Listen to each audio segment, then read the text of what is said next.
Maya Bennett had learned to read a room before she ever learned to read a menu, and the corridor of the Bin Grand Hotel on the 14th floor told her everything was wrong before she understood why. The carpet muffled her heels. The air smelled of orchids and money. She was only walking back from the ice machine, a small errand, the kind of nothing task a woman does when she cannot sleep in a marriage that has started to feel like a locked door. That was when she heard his voice. Minjun's voice never rose.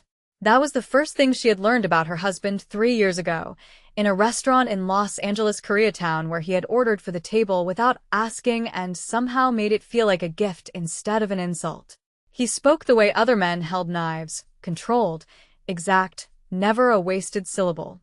She would have known that voice anywhere, low and even behind the cracked door of Suite 1407, and she stopped walking because something in his tone made the floor tilt beneath her. His mother's voice answered first, sharp in the clipped cadence Maya had only ever heard directed at hotel staff. Then his father, Cho Sung-go, a man who had shaken her hand once at their wedding and never touched her again. And then Minjun again, quieter now, almost tired. "I am ending it," he said. "The papers are already drawn. She will be gone by the end of the month." Maya stood very still in the hallway with a bucket of ice sweating cold water down her wrist and felt something inside her chest fold in on itself like paper. She did not go in. She did not knock. She turned, walked back to their suite 2 doors down, and sat on the edge of the enormous bed they shared, staring at her own hands until they stopped shaking long enough to pack. She was a translator by profession, fluent in Korean, Japanese, and French, hired originally by his company for a business trip that had turned into dinner, and dinner into something neither of them had planned for. She had built a life around understanding language, around catching the meaning behind words, and she had just caught the only sentence that mattered. She will be gone by the end of the month. There was no translation needed for that. She thought, sitting there, of all the small warnings she had talked herself out of over the last 2 months. The way Minjun had started locking his study door. The way his phone buzzed at 2 in the morning, and he took the calls on the balcony where she could not hear him, his breath fogging the glass, his shoulders rigid against a cold he never seemed to feel any other time. The way his mother had looked at her across the dinner table 3 weeks earlier with an expression Maya had assumed was simple disapproval and now understood, retroactively, to have been something closer to pity. She had noticed all of it and forgiven all of it, because that was what love asked of her. She believed patience with a man who carried more weight than he let her see. Now the weight had a shape. Now it had her name attached to it, and not in the way she had hoped.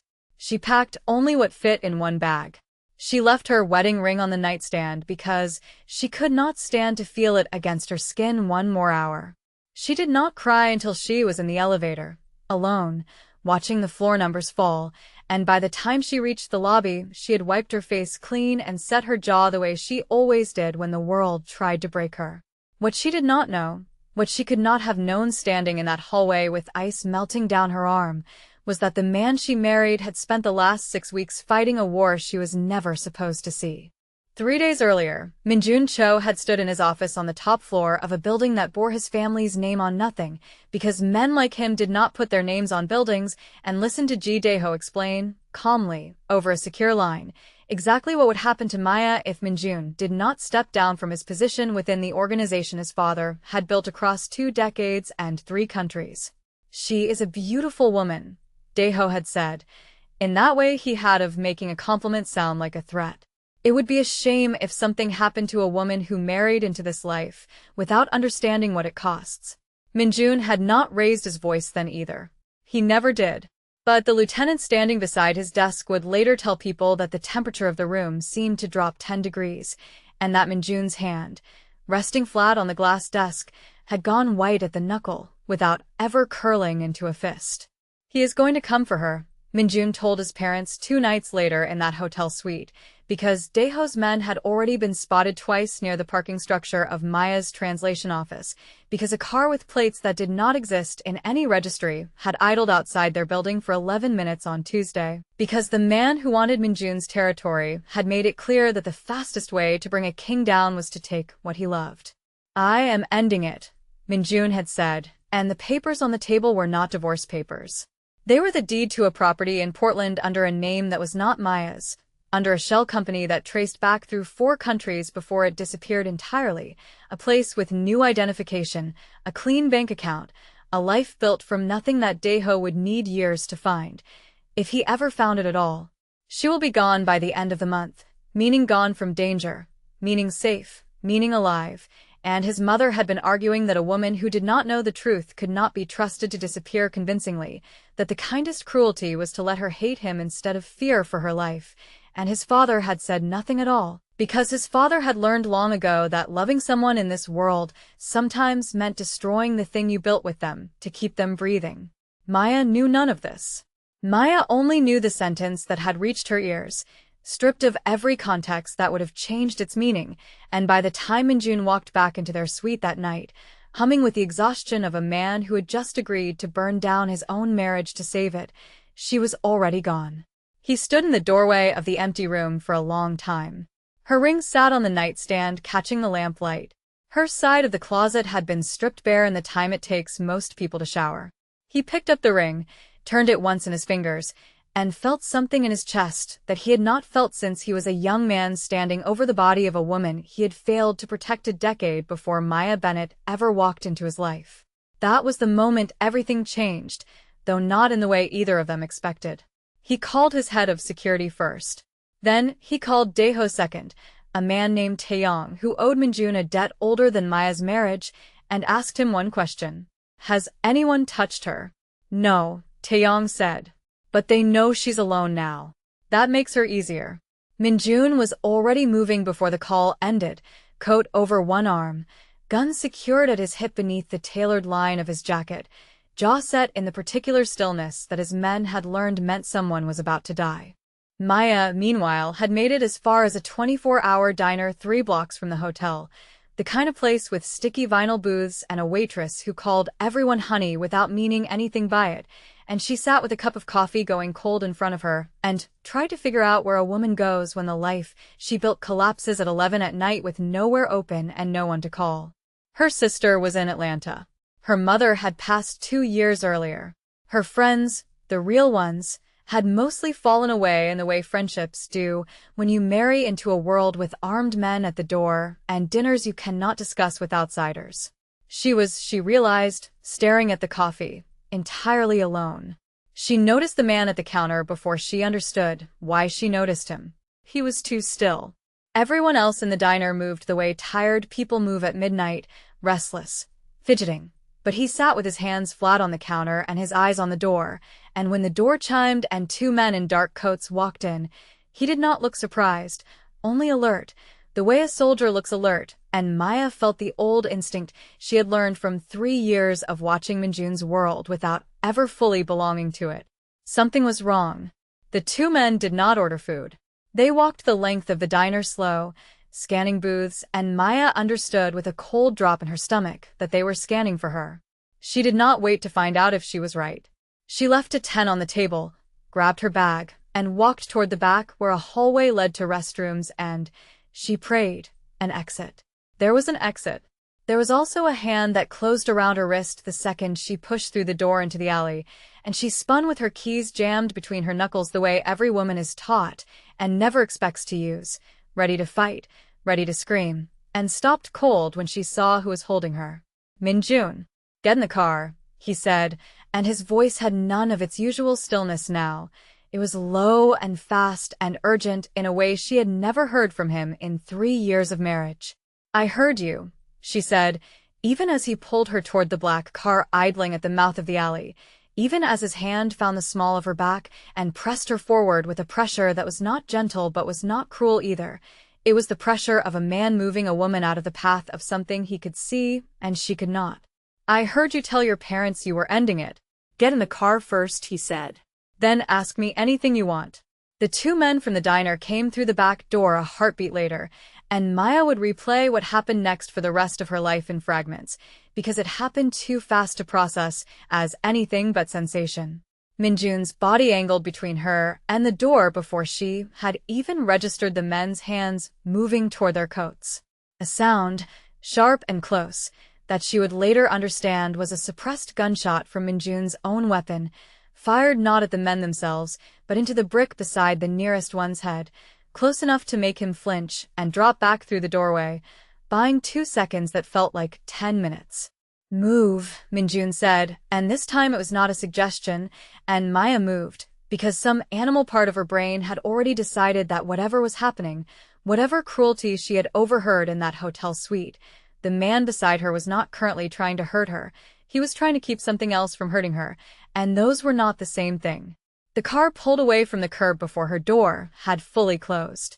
Minjun twisted in his seat to check the rear window, one hand still resting near his hip, and only when 3 blocks had passed without headlights following did his shoulders drop half an inch, the only sign Maya had ever learned to read as him breathing again.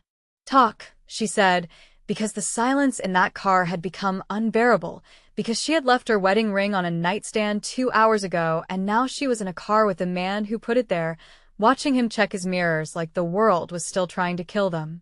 Tell me why I heard you say you were divorcing me to your own parents. I never said divorce, he said. I said I was ending it. Ending the danger. Ending the version of your life where you don't know you're a target. A target of what? Of a man named Ji Daeho, Minjun said, and for the first time in 3 years of marriage, he told her everything. He told her about the territory war that had been building for 8 months, quiet at first, the kind of conflict fought through shipping contracts and quietly poisoned business deals before it ever touched blood. He told her about Daeho's ultimatum, the demand that Minjun step aside, the threat wrapped in politeness that named her directly. He told her about the property in Portland, the new identity, the clean money, the plan his parents had argued against because they believed the lie would protect her better than the truth, a plan he had agreed to only because he could not think of another way to save her that did not also require her to live inside a war she had not chosen. I was going to disappear you to keep you alive, he said. Not divorce you. Disappear the woman Daeho could find and replace her with one he never would. You were going to do that without telling me, she said, and her voice cracked on the last word despite every effort to keep it steady. You were going to let me hate you. I was going to let you hate me because hating me is safer than loving me right now, he said. Because if he ever put a gun to your head and asked if you knew where the man you loved sent you, I wanted the true answer to be no. Maya sat with that for a long moment, watching the city blur past the window, feeling the ring finger on her left hand strange and bare, feeling the ache of a truth that was somehow both a wound and a relief. That is the stupidest, most arrogant thing I have ever heard, she finally said, and something in Minjun's jaw loosened. Not quite a smile, but close. I have been told that before, he said. They did not go back to the hotel. Minjun's security had already flagged it compromised, the second sweep of the parking structure turning up another vehicle with false plates, and instead the car took them to a safe house on the edge of the city, an unremarkable brick building with reinforced windows and 2 guards who did not blink when Minjun walked in with a woman whose wedding ring was still sitting on a nightstand across town. The safe house had 1 bedroom. Maya took the couch without being asked, curling into the corner of it with a blanket someone had produced from a closet, and Minjun sat in the chair across from her long after she had closed her eyes, watching the door, watching the window, watching her, and did not sleep at all. Somewhere near 3 in the morning she woke to find him still there, and instead of pretending to sleep again the way pride might have told her to, she sat up and asked the question she had been circling for hours. The woman you failed to protect. Before me. Who was she? Minjun was quiet long enough that she thought he would not answer at all. Her name was Ariam, he said finally. She worked for my father before I did. She saw something she should not have seen, a payment, a name, a shipment, I don't even remember which anymore, and she came to me because she trusted me to handle it quietly. I told her I would. I was 24, and I believed my own confidence more than I believed the danger in front of me. I was wrong by 11 hours. That is how long it took them to find her after I promised her she was safe. I'm sorry, Maya said, and meant it. I am not telling you so you will feel sorry for me, he said. I am telling you because when I heard Daeho say your name the same way men said hers, I stopped being able to think clearly. Everything I did after that, the papers, the lie, the plan to disappear you without your permission, all of it came from that same 11 hours. I was trying to outrun a mistake I made a decade ago, and I used you to do it without asking whether you wanted to be used that way. Maya did not answer right away. She sat with the shape of that confession, turning it over the way she turned over difficult phrases in translation, looking for the truth underneath the words rather than the words themselves. Next time, she finally said, "You ask, even if the answer terrifies you." Especially then. He held her gaze in the low light of the safe house and nodded once, and something between them settled that had nothing to do with romance and everything to do with the slow, unglamorous work of being believed. In the morning she woke to the smell of coffee and found him at the small kitchen table with a laptop open, 3 phones lined up beside it, and the particular focus of a man rebuilding a war plan from scratch. She watched him for a moment before he noticed her. Watched the way his shoulders carried the weight of decisions she had never been allowed to see him make, and felt something shift inside her chest. Not forgiveness exactly. Not yet. But the first crack in the wall she had built the moment she overheard his voice through that hotel door. "Daeho will assume I'm reactive right now," Minjun said without looking up, as if their conversation had never paused. Angry. Careless. That's when men like him make their move. He'll try to draw me out publicly, somewhere with witnesses, somewhere he thinks I can't respond without exposing myself. Where? Maya asked, and surprised them both by pulling a chair beside him instead of retreating to the couch. "The Luna Gallery opening," he said. "Charity event. Half the city's old money will be there, including 2 men who owe Daeho favors and 1 senator who owes me. He'll want to humiliate me somewhere I can't answer with violence." "Then don't answer with violence," Maya said. "Answer with the thing he doesn't expect." Minjun looked at her properly then, the way he used to look at her in the early months of their marriage before the weight of his world had started pulling them into separate rooms, and for a moment the danger outside the walls of the safe house seemed very far away. "What do you have in mind?" he said, and Maya, who had spent 3 years learning to translate not just language but the unspoken architecture beneath it, who understood better than almost anyone in that room how a room full of powerful people actually worked, began to explain.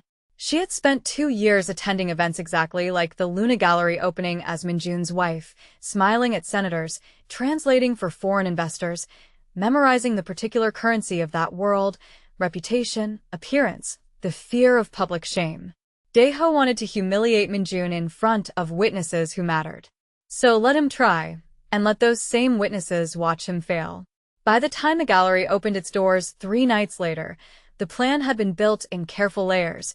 Minjun's men positioned discreetly among catering staff and ballet attendants, the senator quietly informed of Daeho's approach months earlier through business channels that had nothing to do with organized crime and everything to do with a paper trail Minjun had been assembling for weeks, and Maya, dressed in deep emerald silk that Minjun had chosen himself, standing at his side not as a woman being protected but as a woman playing her part in a war she had finally been allowed to understand. Daeho arrived fashionably late, exactly as expected, flanked by 2 men Maya recognized from the diner, and crossed the gallery floor with the easy confidence of a man who believed he already controlled the outcome of the evening. "Cho," he said, close enough to be heard by the small cluster of guests near the entrance, close enough to be intentional. "I heard your marriage is troubled." A shame. "She's a lovely woman. Perhaps she'd be safer with someone who could actually protect her." The room did not go silent, not exactly, but enough heads turned that Maya felt the weight of attention settle over them like a held breath. She stepped forward before Minjun could answer, close enough to Daeho that her voice did not need to carry beyond the small circle around them, though every word of it was clear. "Funny," she said. "My husband tells me you've been trying to buy out 3 of his shipping contracts for 8 months and failing every time because none of his partners trust a man who threatens women to get what he wants." I translated the meeting minutes myself. "Would you like me to recite them in the original Korean for the senator standing behind you, or will English do?" Daeho's smile did not move, but something behind his eyes did, a flicker of recalibration, the look of a predator realizing the prey had teeth he had not accounted for.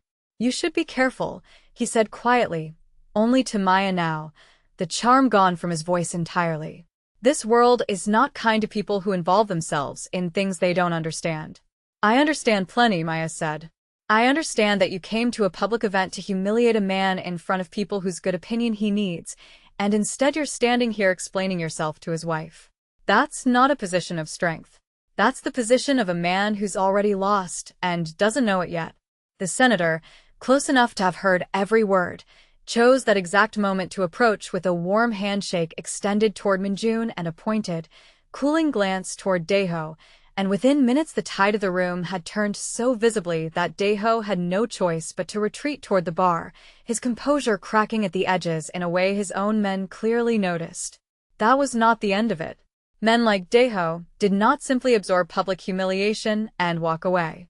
Minjun knew that even as Maya's words landed their intended blow, and he watched Daeho's second, Taeyong, slip toward the gallery's rear exit with his phone already pressed to his ear, and understood that the real confrontation was still coming, that Daeho would not let this stand, that somewhere within the hour he would attempt to reclaim the only leverage he had left.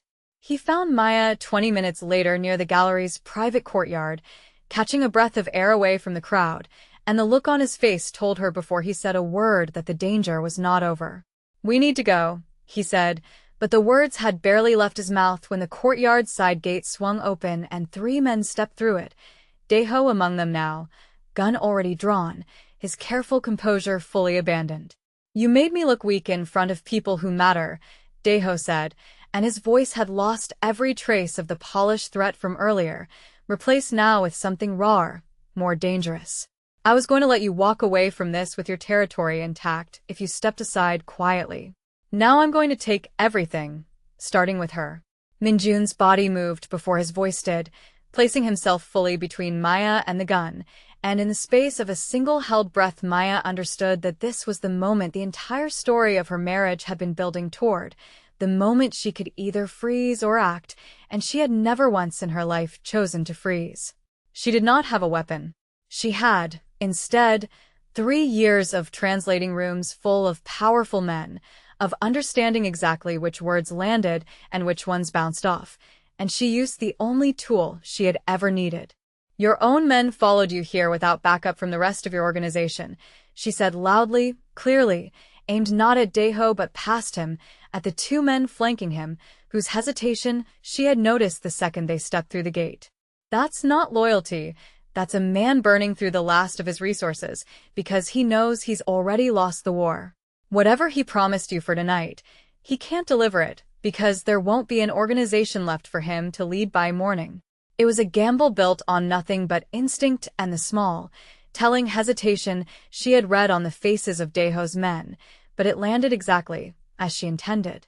The man to Daeho's left shifted his weight, gun lowering half an inch, uncertainty flooding a face that had been trained for violence but not for doubt, and in the half-second that hesitation bought, Minjun moved. It was over faster than Maya could fully process, a blur of motion, the crack of a single shot that was not aimed at her or at Minjun, the heavy sound of a body hitting the courtyard stone, and when the world resolved back into focus Daeho was on the ground clutching his shoulder, his weapon skittering across the flagstones, and his 2 remaining men stood frozen with their hands raised, the fight gone out of them entirely. "Taeyong," Minjun said, breathing hard but steady, addressing the man who had called him days earlier with a warning that had likely saved Maya's life. "This ends here. Tonight. You take him, you take what's left of his territory, and you remember that I let you walk away with your life because you chose to warn me instead of stay loyal to a man who is always going to burn you along with everyone else." Taeyong nodded once, already moving to secure Daeho, already understanding that the balance of power in that courtyard, and in the wider world beyond it, had just shifted permanently, and within minutes the courtyard had emptied of everyone but Minjun and Maya, the distant sound of gallery music still drifting faintly from the open doors, utterly unaware of what had just occurred feet away. Maya was shaking. She had not noticed it until Minjun's hands closed over her shoulders, steady where hers were not, and she realized she had crossed some threshold in the last 10 minutes that she could not uncross, had spoken words designed to manipulate men with guns, had watched violence happen in front of her without looking away, had been, for the first time in her life, a woman standing inside the exact center of the world she married into rather than at its edges. "You didn't run," Minjun said quietly. "I thought about it," she admitted. "In the diner. In the hallway. I thought about running for the rest of my life." "Why didn't you?"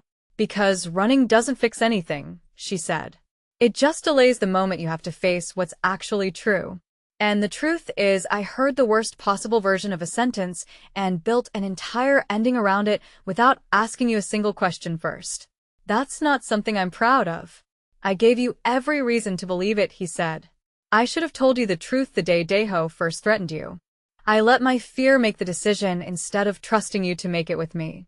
Then don't do that again, Maya said, and there was something fierce in her voice now, something that had nothing to do with fear. Whatever this life is, whatever danger comes with loving you, I would rather know it and choose it than be protected by a lie. He looked at her for a long moment in the low courtyard light, and when he finally spoke, his voice had none of its usual careful control. It was rough at the edges in a way she had never heard from him before. I've spent 10 years building walls around myself so that no one could ever again become a weakness someone could use against me, he said. I failed to protect someone I loved once, a long time ago, before you, and I swore I would never let it happen again, that I would never let myself need anyone enough for their loss to break me. And then you walked into a conference room speaking 3 languages and correcting my translator's mistake without even looking up from your notes, and every wall I had built started coming down without my permission. Maya felt her breath catch. You are the first person in years who made me feel like something other than a weapon my family built for a purpose, he continued. I told myself protecting you meant keeping you at a distance from all of this. I was lying to myself. Protecting you means letting you stand beside me and trusting you to be exactly as capable as you just proved yourself to be. She closed the distance between them then, not waiting for him to finish the thought, and when his arms came around her, it was not the careful, measured embrace of a man guarding his own composure. It was something closer to relief, something that had been held back for 3 long years and finally allowed to surface. They stayed in the courtyard a while longer, the gallery music still playing faintly behind them, before Minjun's phone buzzed with confirmation that Daeho's remaining assets had already begun collapsing under Taeyong's swift and thorough consolidation, that the war which had shadowed the last 8 months of their marriage was, for all practical purposes, finished before midnight. The ring was still sitting on the nightstand of the compromised hotel suite when they returned to collect their things the next morning, and Maya picked it up herself this time, turning it over once in the morning light before sliding it back onto her finger, without being asked.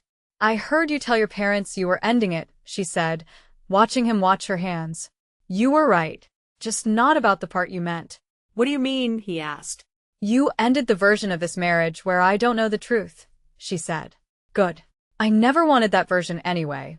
Cho Sung-go and his wife arrived at the safe house 2 days later to find their son's marriage, not dissolved but transformed, Maya seated at the same table where war plans had been drawn, contributing to conversations about territory and loyalty and the delicate architecture of power with the same precision she once reserved for contract negotiations. Minjun's mother watched her for a long time across the table before finally speaking, her voice stiff with the particular discomfort of a woman admitting she had been wrong. I told him the truth would be a burden you could not carry, she said. I was raised to believe silence was protection. I see now that it is only ever a different kind of danger, one that costs you the trust of the person you meant to protect.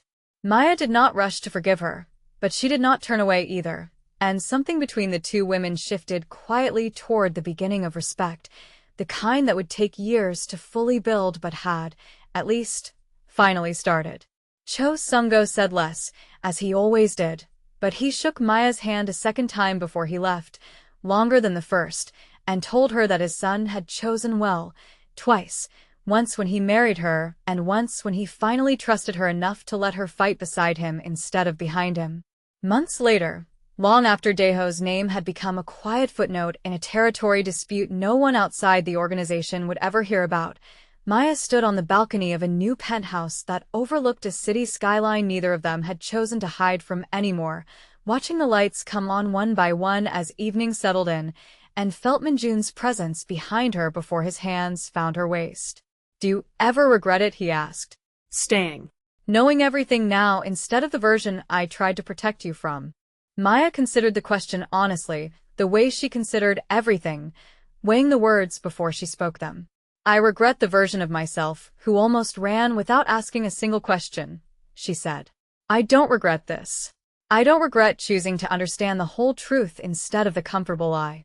That's not a life I could have lived anyway. Below them, the city moved on, indifferent to the war that had nearly ended everything, and the marriage that had survived it stronger for having been tested, and Maya realized, standing there with her husband's hands warm against her waist and her ring catching the last of the sunset, that she had never once needed saving the way the world liked to imagine women in her position needed saving. She had needed the truth. And once she had it, she had built something with it that no rival, no lie, no fear could take apart again.